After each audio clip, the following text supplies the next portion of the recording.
Atenção, Deus vai continuar falando com você.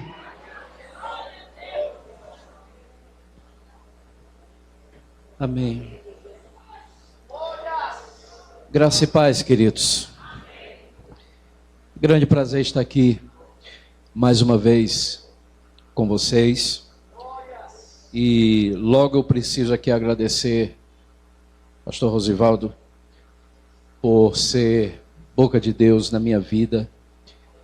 Ele ministrou muito forte ao meu coração nesse momento, assim como ministrou a sua vida. E, portanto, para mim, hoje, é um presente de Deus estar aqui com vocês essa noite. Louvado seja o nome do Senhor por esse momento tão especial. E eu creio que ainda dá tempo para parabenizar as santas mulheres de Deus aqui pelo Dia das Mulheres, né? Atrasado, mas, né? Deus abençoe todas as santas mulheres nesta igreja. Que Deus abençoe ricamente. Louvado seja o nome do Senhor. E também preciso aqui registrar a minha alegria por presenciar esse momento tão especial em que mais um membro é acolhido no corpo de Cristo. Lá em Atos capítulo 2 diz que a cada dia o Senhor acrescentava os que iam sendo salvos. E eu lembrei de domingo passado, quando lá na nossa igreja também nós acolhemos uma família. E é tão especial a gente perceber esse mover de Deus na sua igreja, onde cada dia Ele vai acrescentando e acrescentando. Louvado seja o nome do Senhor. Eu preciso muito, muito, muito das vossas orações. Eu sei que alguns irmãos aqui têm nos apoiado em oração. E é exatamente por isso que eu tenho percebido tanto o agir de Deus de forma graciosa nas nossas vidas. Então eu peço que os irmãos continuem orando por nós. Agora, em maio, nós estamos iniciando uma igreja, um trabalho lá em São Paulo, e eu preciso muito do apoio da intercessão da igreja. Assim também como nós estamos pensando em alguns projetos aqui para Recife, e eu sei que eu poderei sim contar com essa igreja tão preciosa. Então, que Deus abençoe ricamente a sua vida, muito bom revê-los, muito bom estar aqui nessa noite. Abra sua Bíblia no Evangelho segundo escreveu Lucas, capítulo 19.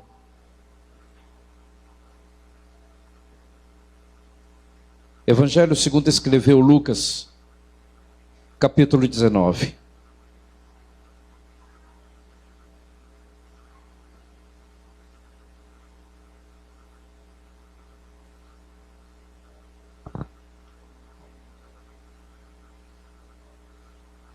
Verso 1 em diante diz assim: tendo Jesus entrado em Jericó e atravessando a cidade, havia ali um homem chamado Zaqueu, o qual era chefe de publicanos e era rico. Esse procurava ver quem era Jesus e não podia por causa da multidão, porque era de pequena estatura. E correndo adiante, subiu a um sicômoro a fim de vê-lo, porque havia de passar por ali. E quando Jesus chegou àquele lugar, olhou para cima e disse: Zaqueu, desce depressa, porque importa que eu fique hoje em tua casa. Desceu, pois, a toda pressa, e o recebeu com alegria. Ao verem isso, todos murmuravam, dizendo: entrou para ser hóspede de um homem pecador. Zaqueu, porém, levantando-se, disse ao Senhor: eis, Senhor, dou aos pobres metade dos meus bens, e se em alguma coisa tenho defraudado alguém, eu restituo 4 vezes. Disse-lhe Jesus: hoje veio a salvação a esta casa, porque também este é filho de Abraão. Porque o Filho do Homem veio buscar e salvar o que se havia perdido. Amém, amém. Nós estamos hoje num culto de missões e eu gostaria de iniciar esta palavra chamando a atenção dos irmãos para algo que o pastor da igreja de Willow Creek nos Estados Unidos, pastor Bill Hybels, certa vez declarou. Ele sempre fala disso nos seus livros. A igreja local é a esperança do mundo. A igreja local é a esperança do mundo. Essa igreja é a esperança do mundo. E eu compartilho dessa ideia pelas seguintes razões. Primeiro, porque a igreja, sim, ela é a agência do reino de Deus aqui na terra. A igreja não é o reino, mas ela é a agência do reino de Deus aqui na terra. A igreja não é o reino, mas ela representa o reino de Deus aqui na terra. E porque ela é a agência do reino de Deus daqui na terra, ela é a única detentora de uma mensagem de esperança para um mundo cada vez mais desesperançado. Existem sim muitas instituições, existem sim muitas organizações que trabalham pela dignidade e pela restauração do ser humano, mas a única detentora de uma mensagem de esperança, a única que tem realmente uma mensagem capaz de restaurar o homem de forma integral é a igreja. Por isso eu compartilho dessa certeza de que sim, a igreja é a esperança do mundo. Agora, por que ela é a esperança do mundo? Porque ela é a agência do reino de Deus aqui na terra.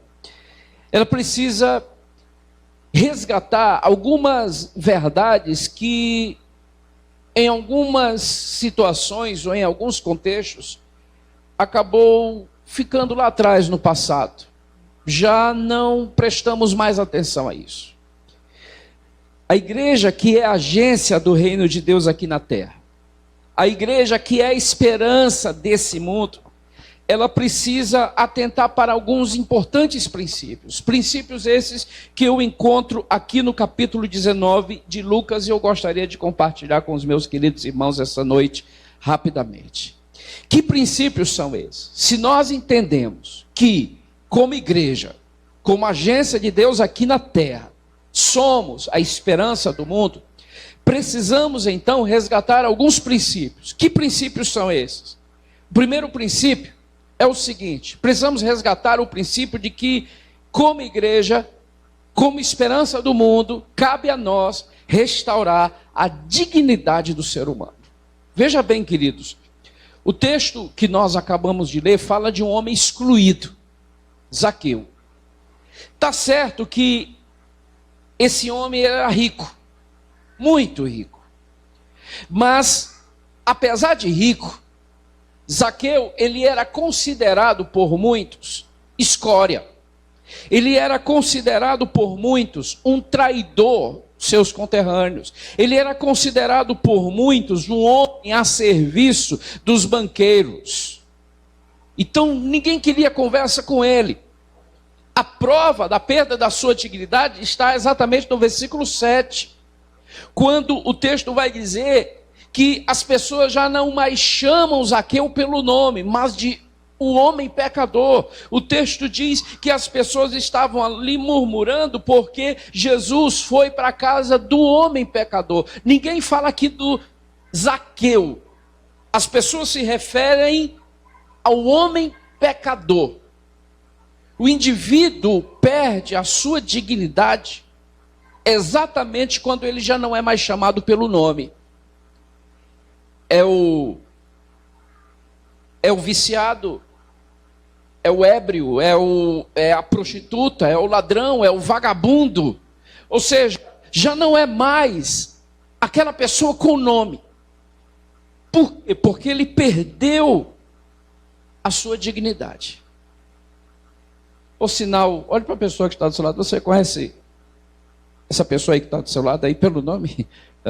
Conhece, né? Graças a Deus. Amém. Deus é bom, né? Ô fulano, né? Que bom. Lá fora, as pessoas já não chamam mais pelo nome. Por quê? Porque a dignidade se foi. E é exatamente isso que me chama a atenção. Jesus, no encontro com Zaqueu, ele restaura a dignidade de Zaqueu, exatamente no momento em que ele chama Zaqueu pelo nome. O texto diz que passando, ele olha para cima e diz: Zaqueu. Ele não chama: ei pecador, ou coisa ruim, ei ladrão. Ele chama pelo nome: Zaqueu, eu te conheço. Zaqueu, vem cá meu filho, desce, rápido, depressa. Ou seja, o processo de restauração inicia exatamente nesse momento. E é exatamente aí que a dignidade de Zaqueu começa a ser recobrada. Então nós aprendemos com isso que sim, cabe à igreja restaurar a dignidade do ser humano. Esse é o primeiro princípio. Mas vem um segundo princípio. E o segundo princípio diz que no nosso trabalho, a igreja, ela precisa ser no seu trabalho 100% relacional. Veja, Jesus ele não só restaura a dignidade de Zaqueu. O texto diz que Jesus vai um pouquinho além. Jesus diz: hoje eu vou para a tua casa. Hoje eu vou jantar lá na tua casa. Prepara alguma coisa lá. Ou seja, Jesus ele não queria fazer apenas uma oração. Jesus não queria apenas declarar a bênção na vida de Zaqueu. Jesus aqui parte exatamente para um relacionamento. Jesus estabelece aqui um relacionamento. Ou seja, a abordagem de Jesus, queridos, não é aquela abordagem fria, distante, não. Ele chega ao ponto de dizer: eu vou para a tua casa. E ao longo de todo o ministério de Jesus, nós vamos exatamente perceber isso. Jesus trazendo as pessoas para o terreno dos relacionamentos. E esse deve ser, sim, o nosso trabalho enquanto agência do reino de Deus aqui na terra. Esse deve, sim, ser o nosso trabalho enquanto esperança do mundo. Estabelecer relacionamento. Queridos, o mundo está carente. Carente. Uma vez eu li um artigo em que a pessoa dizia o seguinte: o que é que faz o jovem sair sexta-feira à noite, sábado à noite, para curtir? Na verdade, o que é que essa pessoa está buscando? Alguém vai dizer: prazer, vício. E aquela pessoa colocou no artigo o seguinte: a pessoa que sai sexta à noite, sábado à noite, para curtir a noite, para balada, na verdade, ela está buscando relacionamento. Existe um buraco, existe um vazio do tamanho do mundo no coração do ser humano. Essa pessoa sai exatamente atrás de relacionamento. Por favor, querido, por favor, me faz um favor, por gentileza, fique de pé, por favor, rapidinho, fique de pé aí, por favor. Em nome de Jesus, você vai fazer uma coisa, por favor, por gentileza. Dá um abraço na pessoa que está aí do seu lado, um abraço. Mas um abraço bem forte. Aquele que dá para ouvir os ossos estralando, vai.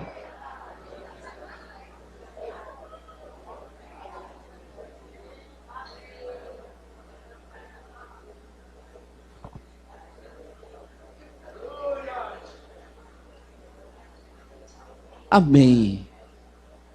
Abraçou? Abraçou? Agora senta, por favor. Me responde uma coisa. Foi bom?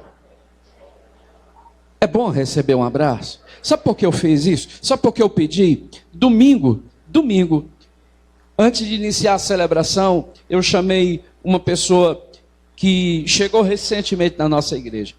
E eu chamei para conversar no gabinete.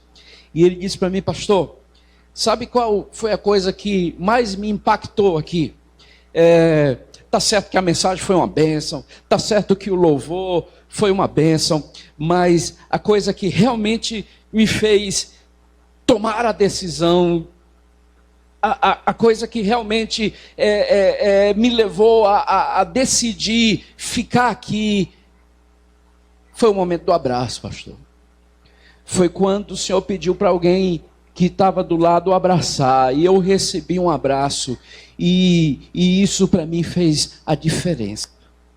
Pode ser que para você seja uma coisa corriqueira, pode ser que para algumas pessoas receber um abraço seja uma coisa para lá de normal, corriqueiro, mas a verdade é que para algumas pessoas um abraço faz toda a diferença. Imagine uma pessoa que no seu lar, na sua família, nunca recebeu um abraço. seja do pai, seja da mãe. Aí chega num lugar como esse, pessoas estranhas, pessoas que ele não conhece, e alguém vem e dá um abraço. É exatamente isso que Jesus está nos ensinando aqui. Jesus, ele não dá um abraço, Zaqueu. Jesus, ele diz: eu vou para a tua casa, eu vou comer na tua casa. Jesus não esperou nem o convite, Jesus já se ofereceu. Recebe aí, pastor. Entendeu? Eu faço o mesmo lá na igreja. Irmão, vou comer na tua casa. Ele: oh meu Deus do céu. É bíblico. Jesus disse que ia comer na casa de Zaqueu, eu vou comer na sua. Mas a igreja precisa entender que todo o trabalho que desenvolvemos tem exatamente esse intuito: estabelecer relacionamento. O que é o pequeno grupo? Nada mais do que o momento em que buscamos estabelecer um relacionamento, algo próximo, algo perto, juntinho um do outro.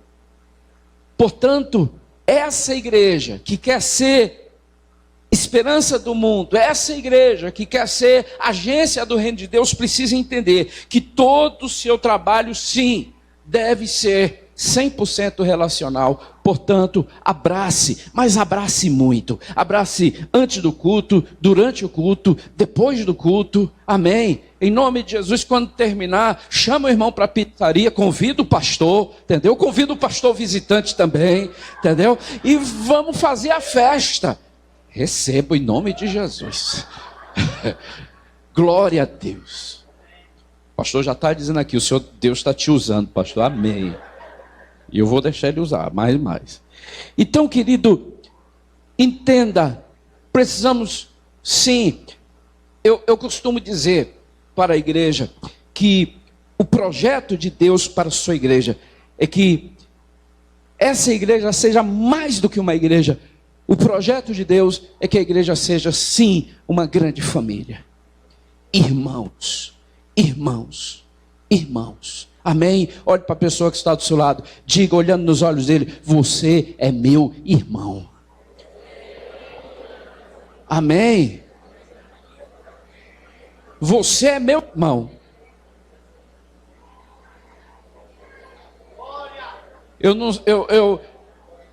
A grande maioria que eu não conheço, mas uma coisa eu sei: vocês são os meus irmãos. Por isso que eu chego aqui e me sinto tão bem. Por quê? Porque nós estamos em família. Amém? E para essa pessoa lá fora, carente, com esse buraco, esse vazio no coração, isso faz toda a diferença. Em terceiro lugar, o terceiro princípio que precisamos resgatar enquanto agência de Deus aqui na terra, é que a igreja não tem, de forma alguma, direito de categorizar ou classificar pessoas. Eu vou repetir. A igreja que pretende ser realmente esperança do mundo, a igreja que realmente deseja ser agência do reino de Deus aqui na terra, ela precisa entender que ela não tem esse direito, o direito de categorizar ou de classificar pessoas. Versículo 7 diz que imediatamente se levantou uma murmuração, e a murmuração girava em torno do tema: esse homem é um homem pecador. Jesus está indo para a casa de um homem pecador. E quando eles declaram esse homem é um homem pecador, o que eles estão querendo dizer mesmo nas entrelinhas? Eles estão querendo dizer, em outras palavras, esse homem não tem jeito. Nas entrelinhas, o que eles estão querendo dizer é: esse homem aí não vale nada. É um homem pecador, não vale a pena. O que é que Jesus está fazendo na casa de um homem pecador? E aí Jesus nos dá essa grande lição. Que princípio tremendo Jesus está nos ensinando aqui. A igreja não tem o direito de classificar, de categorizar pessoas. Esse tem jeito, esse não tem jeito. Esse é um pecador. Esse aqui não vale a pena. Esse aqui eu conheço. Querido, a palavra do Senhor diz que não depende de quem quer, nem de quem corre, mas de Deus usar de sua misericórdia. Amém? Entenda isso. A igreja precisa entender que sim, cabe a ela acreditar. Acreditar sim. Acreditar, orar, apoiar, como Barnabé apoiou Paulo. Normalmente nós olhamos para o Novo Testamento e pensamos assim: bem, depois de Jesus, é claro, o grande personagem no Novo Testamento é Paulo. Paulo é Paulo. Mas esquecemos um pequeno detalhe. Atrás de Paulo tinha um homem chamado Barnabé. Ah, se não fosse Barnabé. Porque quando Paulo finalmente chegou, quando Paulo finalmente foi alcançado pela graça irresistível do Senhor, quem acreditou? Quem se colocou do lado? Quem apoiou? Barnabé. Com certeza alguém na igreja pensou: rapaz, esse cara aí, ele está se filtrando, ele está com marmota, como diz lá o cearense. Ele está com marmota, ele está querendo saber como é o negócio aqui para pegar todo mundo de surpresa. Mas Barnabé acreditou. Barnabé não partiu para essa coisa de classificar: realmente esse homem é um caso perdido. Barnabé acreditou e cabe a nós acreditar também. Sim, essa pessoa que está lá caída na sarjeta, eu preciso acreditar que Deus é Deus e pode se levantar esse homem e fazer dele um homem de Deus, um instrumento de Deus, um canal de Deus. Não depende de quem quer, não depende de quem corre, mas de Deus usar a sua misericórdia. Eu lembro que certa vez, pastor, quando tiver já no tempo, me dá um chute aqui. Eu estava no culto de domingo, quantos minutos? Eu estava no culto de domingo, pregando, e aí entrou de repente uma pessoa, um embriagado, e eu percebi que os diáconos até tentaram segurar o indivíduo, mas ele foi rápido demais. Ele entrou de uma vez, mas ele entrou e já foi em direção ao altar. Eu já fiquei com raiva, falei: como é que pode? Deixa. E ele veio, e eu tentando pregar aqui, ele aqui, do lado: pastor, e eu querendo pregar, e ele aqui. E o diácono veio, tentou tirar, ele disse que não. Eu: só um minutinho, por favor. E aí, diga, meu amigo, o que você quer? Eu quero aceitar Jesus. Eu falei: ah, meu Deus do céu. Tá, eu vou, espera aí. Não, pastor, ora por mim. Eu falei: rapaz, nem terminei aqui a pregação. Ora por mim, pastor. Tá, eu vou fazer uma oração, vou orar. Eu fiz a oração mais incrédula de toda a minha vida. Entendeu? Nem eu acreditei na minha oração naquele dia. Eu orei ali rapidinho mesmo, só para satisfazer o indivíduo. Pronto, orei. Obrigado, pastor. Amanhã eu venho, viu? Está dizendo? Conversa de bêbado. Foi embora. E ele chegou naquele dia, meu Deus do céu, imagine a situação. Nada cheiroso, as roupas sujas. Já dá para mais ou menos imaginar a cena. E ele foi embora. Ok. Na segunda-feira, eu estava na igreja, numa reunião de oração. Nós estávamos num grupo de oração. E eu estava lá ministrando uma palavra para os irmãos que estavam presentes. E de repente, quando eu olho para a porta, quem é que aparece? O fulano. Mas não daquele jeito de domingo. Não. Todo arrumado. Segurando a Bíblia. Aí ele entrou, puxou a cadeira, sentou, olhou para mim. Eu não disse que eu vinha, pastor? Naquele dia deu vontade de eu pedir para ele orar por mim. Eu fiquei numa vergonha mais terrível do mundo. Eu falei, meu Deus do céu. E naquele dia eu aprendi. Eu não posso classificar.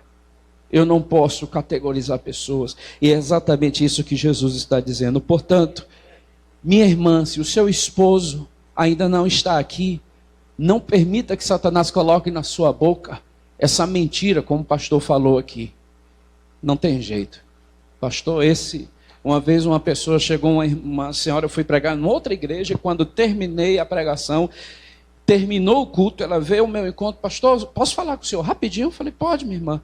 Eu gostaria que o senhor orasse por mim. Pois não. Qual o motivo?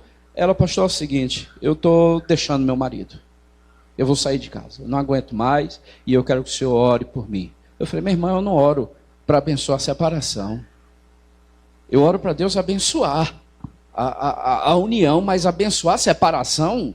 Eu nunca fiz essa oração na minha vida. Ela, mas pastor, é porque aquele infeliz, pastor, aquele homem não tem jeito, pastor. Aquele é um demônio. Eu não aguento mais. E ela passou então a classificar, ela passou a categorizar aquele homem, chamou ele de tudo, jumento, imagine tudo que você imaginar. Ela chamou. Eu falei, minha irmã, não desista da sua família, não desista do seu esposo. Creia, cedo ou mais tarde, Deus vai usar de misericórdia sim. Assim como Ele usou de misericórdia na sua vida. Passou um tempo, 1 ano depois eu voltei para aquela igreja. E a minha grande alegria, a minha grande felicidade foi ver aquela irmã ali sentadinha com o marido do lado. Sentadinho também, servindo ao Senhor. Portanto, se o seu marido não está aqui, ou se sua esposa não está aqui, ou se o seu filho não está aqui, não abra a boca para liberar decreto. Não, aquele ali não tem jeito. Em nome de Jesus, creia, acredite. Deus vai usar de misericórdia. E a graça que te alcançou, vai alcançar ele também em nome de Jesus. Amém? Portanto, eu encerro dizendo sim, que a igreja é a esperança do mundo. A igreja é a esperança do mundo. A igreja de UR11 é a esperança, não apenas dessa localidade, desse bairro. É a esperança de Recife, é a esperança de Pernambuco, é a esperança dessa nação. Creia em nome de Jesus. E como esperança do mundo, precisamos resgatar a dignidade do ser humano. Precisamos acreditar firmemente e trazer essas pessoas para um relacionamento. E jamais classificar pessoas. Porque Deus, sim, Ele não faz acepção de pessoas. E quando Ele alcança, a graça dEle é irresistível. Deus abençoe em nome de Jesus. Louvamos a Deus pela vida do reverendo Isaías. A gente lamenta esse primeiro culto, é cronometrado, né? A gente tem 15 minutos de intervalo para começar a escola bíblica. Então, quando ele passa demais, os professores ficam puxando minha orelha com muito respeito. Então, nós vamos estar nos colocando de pé, por favor. Eu não sei se tem alguém, ainda dá tempo de você tomar também uma decisão diante do Senhor. Há alguém entre nós que gostaria de receber Jesus no seu coração como Senhor e Salvador da sua vida? Há alguém entre nós? Se tiver alguém com esse desejo, faça um sinal com a mão. Se quiser vir aqui à frente, venha. Ou simplesmente quiser voltar para os caminhos do Senhor, aí mesmo onde você estiver, levante uma das suas mãos, nós vamos orar. Há alguém? Eu espero que Deus te dê outras oportunidades. E sempre que possível, venha a esta casa. Eu espero realmente te ver outras vezes aqui. E Jesus também. Deus falou de forma tremenda. Faz muito tempo, o pastor Isaías chegou, já estava assentado ali. A gente não teve tempo de conversar. Mas ouvindo a palavra, é interessante como Deus fala à sua igreja. E fala como Ele quer. Amém? Vamos orar nesse propósito, em nome do Senhor Jesus. Pai bondoso e amado, está aqui a tua igreja. E nós queremos, ó Deus, ser uma igreja útil na tua mão, Pai. Pai, nós queremos ser, Deus, a igreja que prega o teu evangelho. Não uma igreja que oferece bênçãos como se fosse um supermercado. Nós queremos oferecer, Deus, salvação para a humanidade. Através da tua pessoa, através do teu sacrifício. Pai, nós oramos em favor de cada vida. Permaneça conosco. Assim nós oramos em nome por amor de Jesus. Que a graça do nosso Senhor e Salvador Jesus Cristo, que o amor de Deus, a comunhão e a consolação do Divino e Santo Espírito, seja com toda a raça humana, em nome de Jesus. Amém. Antes de sair, aperta a mão de 1, 2, 3 ou 4 pessoas.